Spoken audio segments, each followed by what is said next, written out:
Marion Maréchal envisage de rejoindre Éric Zemmour. Je comprends que Marine Le Pen soit blessée de ce choix-là. Guerre ouverte entre le Rassemblement national et le parti Reconquête d'Éric Zemmour. Éric Zemmour qui est aujourd'hui aux alentours de 12%. Éric Zemmour se bat pour la 4e place de l'élection présidentielle dans tous les sondages. Regarde les sondages. Marine Le Pen elle est donnée au second tour dans quasiment tous les instituts de sondage. Maintenant, tous les instituts de sondage disent la même chose. Vous croyez encore aux sondages? Vous y croyez encore aux sondages?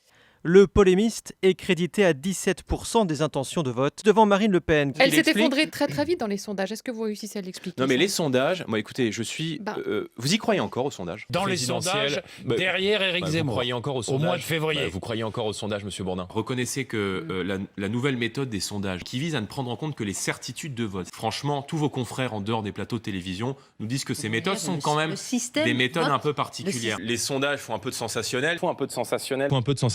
C'est vrai que si vous vendez dans les salles de rédac, si vous vendez pendant 6 mois, Si vous écrivez pendant 6 mois que le second tour ça va être Macron-Le Pen, que le second tour l'élection présidentielle l'élection présidentielle va opposer Marine Le Pen et Emmanuel Macron.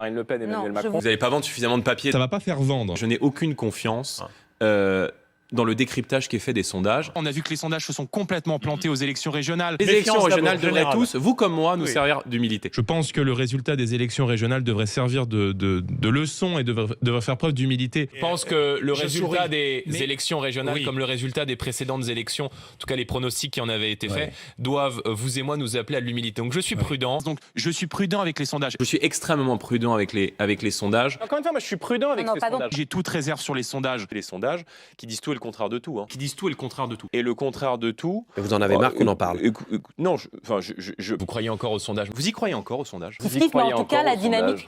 Alors, non, là, vous avez beau jeu de dire ça, parce que quand vos sondages étaient bons... Quand les sondages sont bons, Jordan Bardella, la ficelle est un peu grosse, vous ne dites pas ça. Quand vos sondages étaient bons, vous passiez votre temps dans les plateaux à dire mes sondages, nos sondages, les sondages de Marine Le Pen. Alors maintenant, ils sont mauvais, donc c'est...